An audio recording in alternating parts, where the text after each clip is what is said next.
Est-ce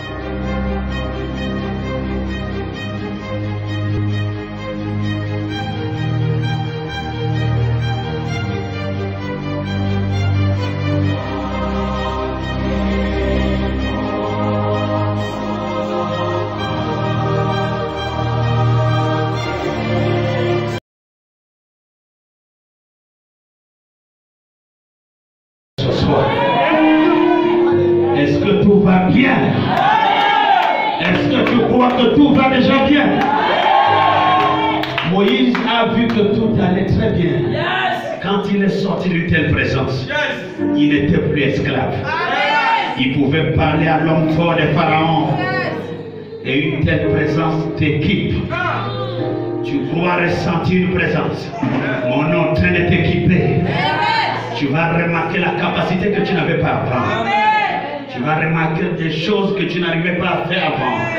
Tu vas commencer à les faire. L'amour, tu vas aimer. Tu vas apprendre à pardonner. Tu vas réconcilier les familles. Ta bouche ne sera plus la bouche des critiques, mais la bouche du salut et de réconciliation. Est-ce que tu vas attendre le Saint-Esprit qui travaille en ta faveur?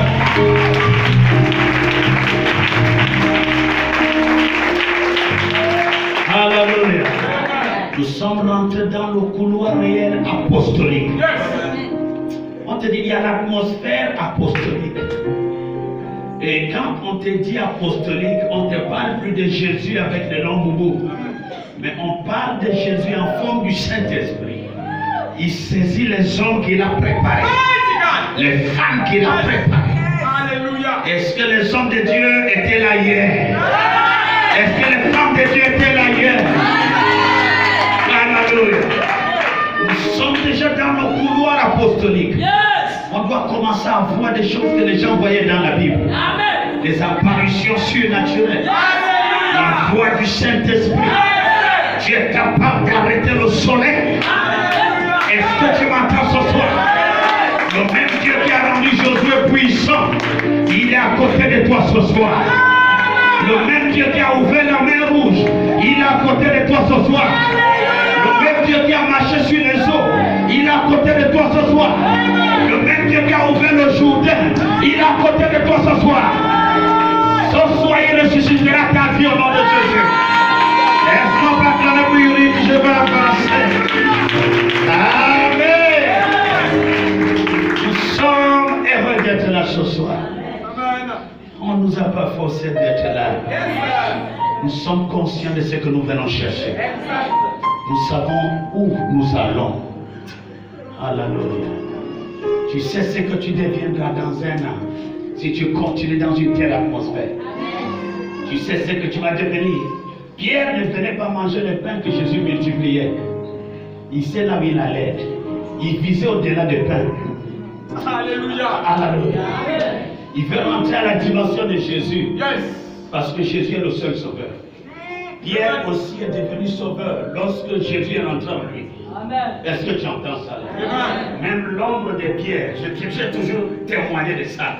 Si l'ombre de Pierre guérissait les malades sans même que Pierre le dise au nom de Jésus, cette année l'ombre de Maman la joie doit guérir les malades. L'ombre d'Alban, est-ce que tu m'entends? L'ombre de Milienne doit faire la même chose. L'ombre d'Hervé, de Pascal doit faire la même chose. La sécurité ferait la même chose. Dis amen avec brutalité, reçois ça.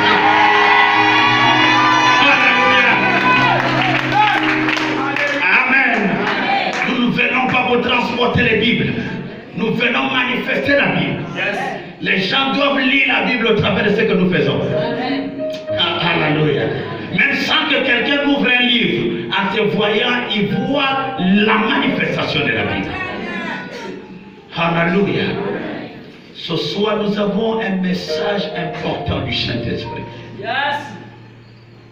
Il veut t'amener quelque part. Il nous a richement bénis hier dans sa parole. Pour les serviteurs de Dieu, les servants de Dieu qui ont été là.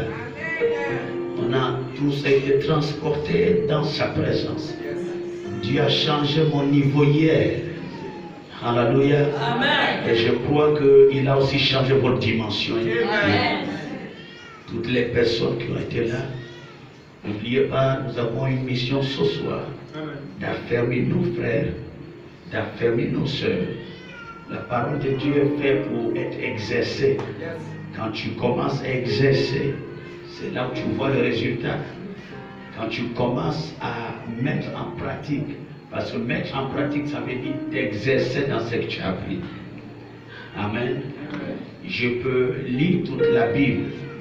Pendant que je lis, je suis en train d'augmenter ma compréhension, élever ma foi. Mais pour que ça se manifeste, je dois m'exercer.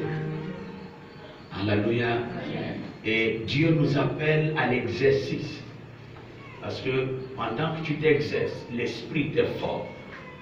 Où tu n'as plus besoin de la prière du pape. Ta prière résout des problèmes, même sans qu'un prêtre ne te donne la robe sur la tête. Tu portes la solution à tes problèmes. Amen. Et le christianisme, c'est un endroit où on ne vient plus pleurer. Parce que le Saint-Esprit a déjà essuyé tes larmes. Il a essuyé tes larmes. Maintenant, tu dois monter dans l'enseignement. Dis l'enseignement. Être réellement enseigné. Parce que celui qui a enseigné sait comment poser les pieds pour apporter le résultat. Mais quelqu'un qui n'est pas enseigné, il essaye tout, mais ça ne marche pas. La chose marche pour quelqu'un qui est formé pour la chose. Est-ce que tu entends ça? L'élévation, c'est pour des personnes qui connaissent bien la formation. Et quand tu viens à la maison de Dieu tous les jours, Jésus-Christ commence à te mettre dans l'école spirituelle. Parce que je peux arriver à l'église sans être dans l'école du Saint-Esprit. Il n'y a pas une religion où là-bas on apprend pas. Dans toutes les religions, il faut apprendre. Si j'apprends, ma connaissance augmente. Si j'apprends, ma compréhension change. Si j'apprends, le blocage commence à tomber. Mais le christianisme aujourd'hui avait perdu sa valeur avant. C'est pourquoi quand Dieu a suscité Luther, Luther est venu, il a mené un grand réveil de réformes. Luther, c'est le premier prêtre que Dieu a suscité et qui est venu bâtir l'église qu'on appelle l'église protestante. Amen. Amen. Et quand avant, il y avait que les prêtres qui lisaient la Bible. Mais c'est Luther qui nous a permis à ce que tout le monde puisse avoir l'accès à la Bible. La Bible se retrouvait seulement entre les mains des clergés. Mais quand Luther est venu, il a protesté contre ces choses et il a amené l'Église dans une certaine dimension de vie. Et ce soir, Dieu veut t'amener encore à lutter contre quelque chose. Parce que la croyance, c'est de lutter contre ce que tu n'aimes pas voir. Et chaque chose dans ta vie que tu ne veux pas voir, tu dois lutter contre ça. Maintenant, pour lutter, il faut avoir la connaissance comment lutter. Jésus a dit que si je suis en guerre avec un pays, ce n'est pas parce qu'on m'a déclaré la guerre, je me lève, je commence à combattre. Il dit, je dois mesurer les capacités que j'ai. Est-ce que je peux? Est-ce que j'ai la formation requise? Est-ce que j'ai la capacité qu'il faut? Parce qu'il y a la distance qu'il faut marquer entre tes ennemis. Amen. Même si tu es ça ne te touche pas. Est-ce que tu m'entends ce soir? Tu ne dois pas aller dans le territoire de l'autre. Si on te tire, tu vas mourir là-bas. Tu dois combattre dans ton territoire. Tu es puissant dans ton territoire. C'est pourquoi on appelle le royaume des cieux. Ne quitte pas là pour rentrer dans un autre royaume. Est-ce que tu m'entends ce soir? La victoire t'appartient quand tu es dans ton royaume. Est-ce que tu m'entends? La richesse t'appartient quand tu es dans ton royaume. La guérison est pour ton royaume. Ne quitte pas ce royaume-là pour aller ailleurs. Alléluia.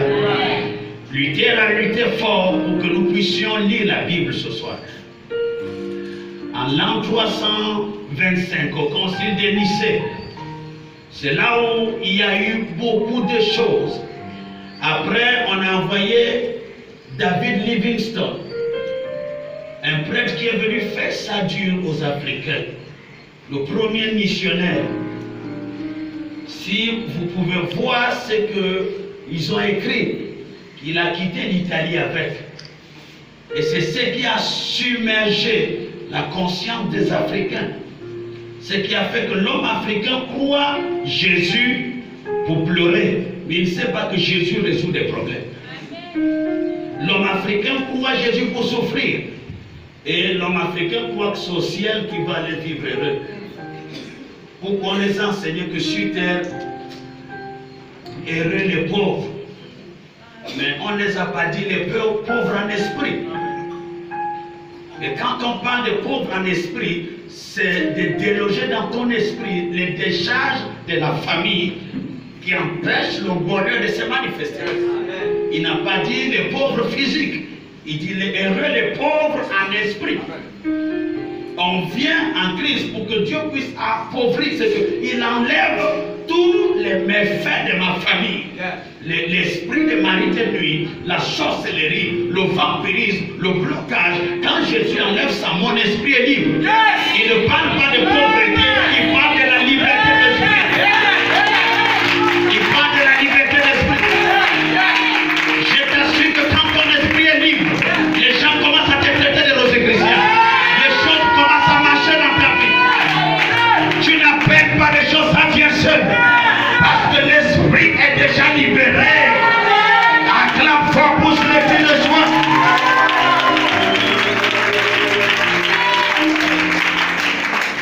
Alléluia.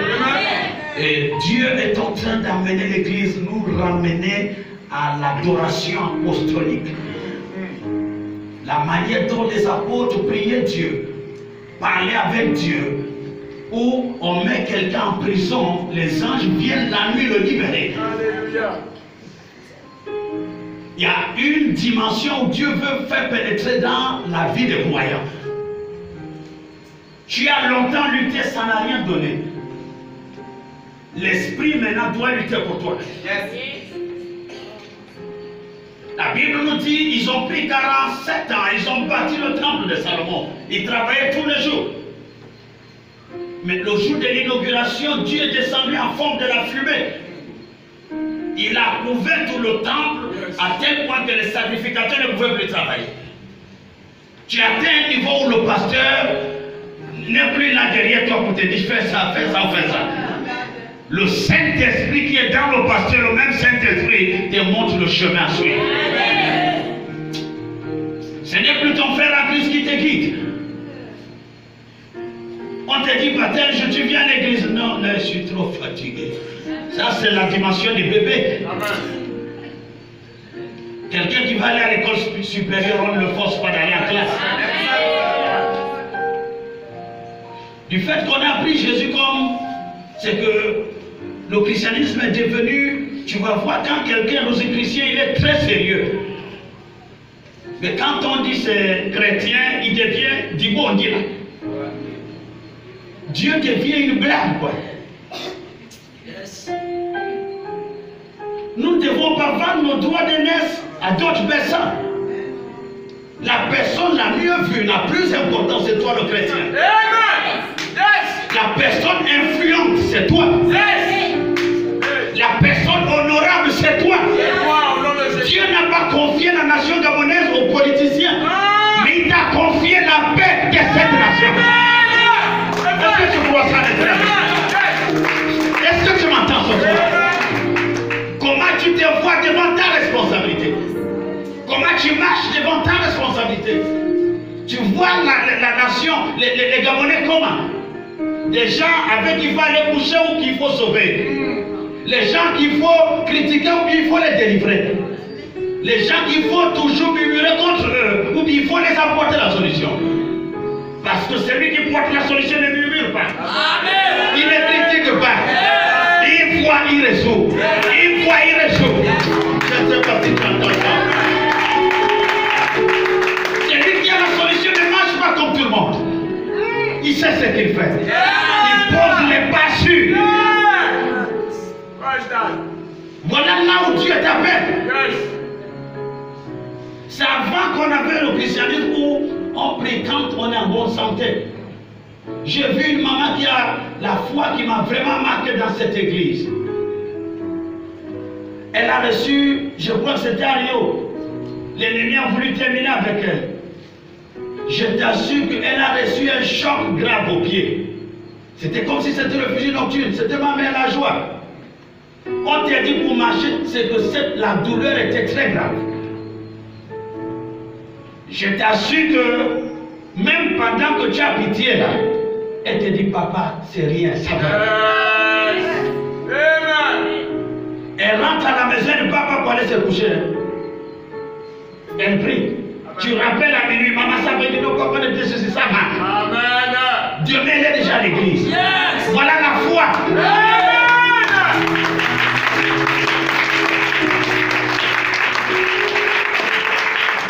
Un chrétien, c'est pas celui qui reste à la maison à cause des fièvres. J'ai la fièvre, je ne peux pas. Yes. Non, on ne vient pas à Jésus parce qu'on se porte bien. On vient à Jésus parce qu'on est malade. Et c'est lui qui nous guérit. Il nous guérit dans sa maison. Alléluia. On ne vient pas à Jésus parce qu'on est sauvé. On vient parce qu'il va nous sauver. On vient parce qu'on a besoin de délivrance. Et tout se passe dans sa maison. Alléluia. Dieu veut des chrétiens qui ne vont pas regarder les mots de tête, mais qui ont la foi que mon Dieu est plus que les mots de tête. Tu viens à l'église. Est-ce que tu es là ce soir? Cette femme a mis la foi. Et Dieu, à moins de 3 jours, la douleur a disparu. Est-ce que vous êtes là? La nation a besoin des hommes et des femmes de foi. Pas des chrétiens qui restent là, tu vois, non, la fièvre est montée vers les oreilles. Ne me cherchez pas là-bas. J'adore. Non, tant que vous aurez des chrétiens comme ça, vous n'allez pas avancer. Les familles ont besoin de guerriers. Les guerrières. Les gens